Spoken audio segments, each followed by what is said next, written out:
Willie D Live. What's up, family?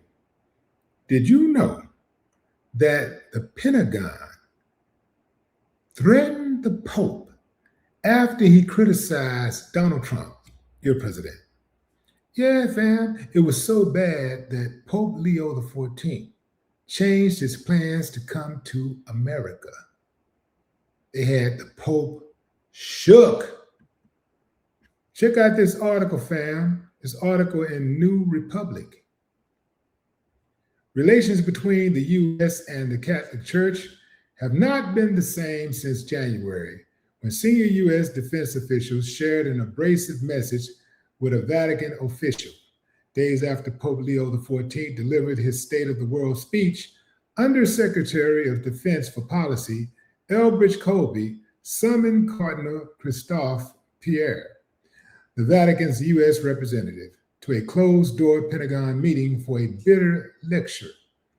The United States, Colby said, according to a blistering new report by the Free Press, has the military power to do whatever it wants in the world.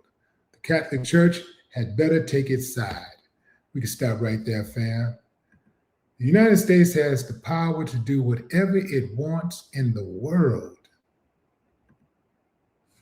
The United States has the power to do whatever it wants in the world. Homie, don't think so.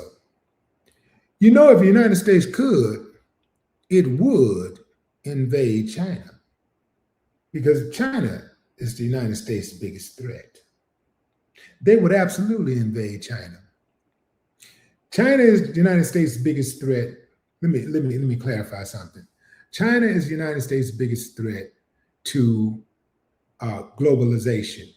You know, one world power. China is the biggest threat, and then Russia.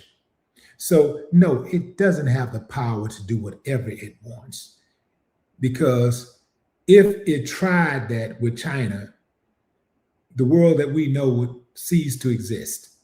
And they're not that big of a dummy, right? They're dummies, but they're not that big of dummies, you know? The United States knows its beans from its cornbread, and Trump absolutely knows. He ain't stupid. He's stupid, but he ain't stupid like that stupid. He's stupid, but he ain't stupid like that. He's stupid, but he ain't stupid. You know, you get what I'm saying, fam? He's stupid, though. He absolutely is stupid, but he ain't that stupid. Now, here is the guy right here. This is the guy who went in and threatened the Vatican. That's Undersecretary of Defense for Policy, Elbridge Colby. That's him. That's the guy who went in and threatened the Vatican. Catholic Church, what y'all gonna do about it, man? I know y'all Catholic people, man. Y'all stick together, man. What y'all gonna do about that? You know? Then he came for Cardinal Christophe Pierre. There's the cardinal there. So, you know, he ambushed him, basically. See, I would, if I'm one of these foreign nations, I wouldn't visit America. I wouldn't go to the White House. I wouldn't visit them, because since Trump has been in office, they have a penchant for ambushing foreign leaders. Yeah, they will ambush you. So I would not trust them. I would not trust anybody from the Trump administration whatsoever. I wouldn't make no trips to the U.S.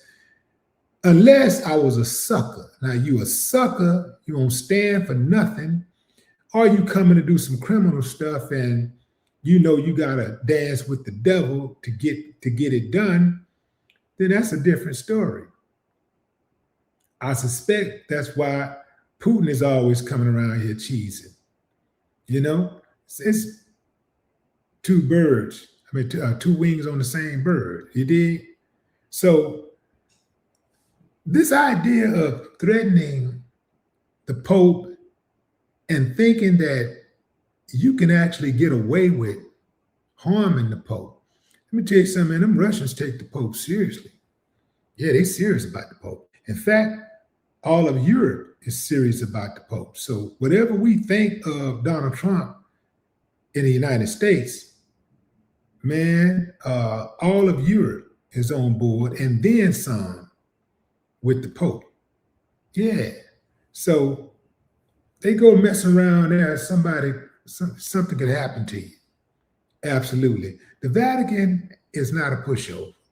The Catholic Church got deep connections and long paper. I'm talking about long paper.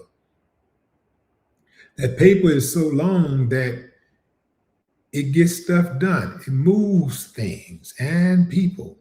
And I think that they know that, but let me tell you something, fam, the arrogance that we're seeing coming out of the White House, the arrogance of this administration is going to be the downfall, the complete downfall of America. The longer it stays, the less chance we have of recovery.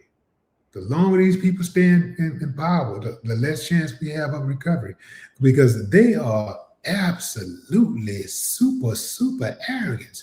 You know, they say pride comes before the fall. A lot of times when people are really prideful and they think they got it all together and they cannot be stopped under any circumstances, that's when they get stopped. Because what happens is they get careless. They get careless. They start taking their enemies for granted. They underestimate their enemies. We big, bad, this, right, that. No, we cannot be stopped. We can't, da. Yeah, so America is big, America is bad, but there's always somebody better. Every single regime that has ever existed that went too far with their power, that abused their power, failed. Every single one of them got toppled. Every single one of them. And you would think that America would learn from the lessons of the past. That's what I do. I try to look at what other people do and learn from their failures, right?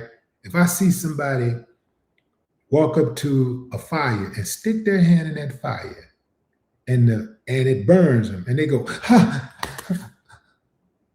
Why would I take my ass over there to that fire and stick my hand in that fire unless I want to have the same experience? I don't want to have that experience. So I'm not sticking my hand in the fire.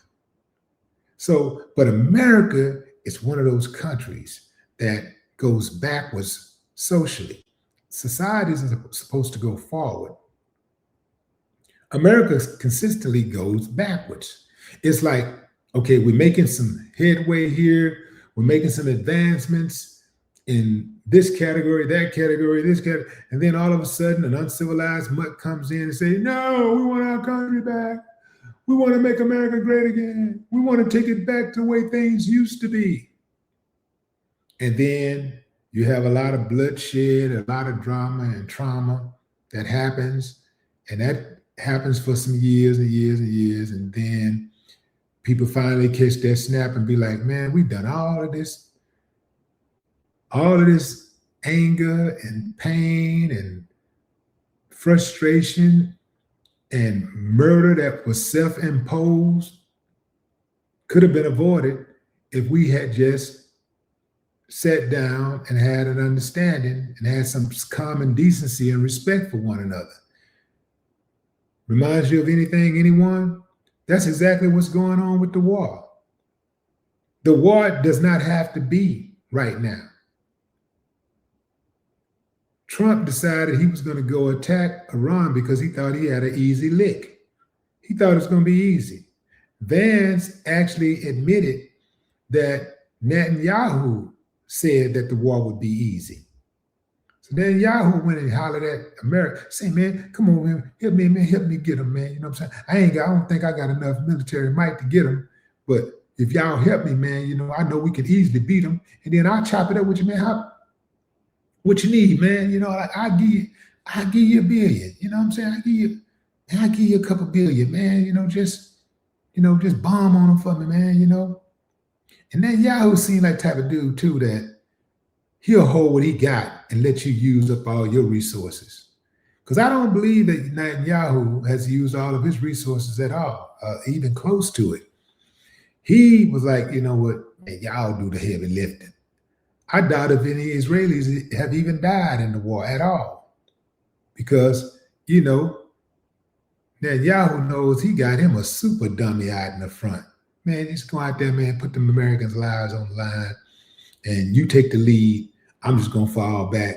You take all the credit, And Trump, he likes taking credit, especially if it's, a win. If he think he has a perceived win or a win, he's going to take the credit. He wants the praise. So he'll do anything. And I do mean anything. Think of anything in the world. Anything for some shine. Anything for some attention. He'll do anything. Anything. That too. Yeah. He'll do all of that for some attention. What say you, fam? Drop a comment. I'd love to hear your thoughts. No more talk.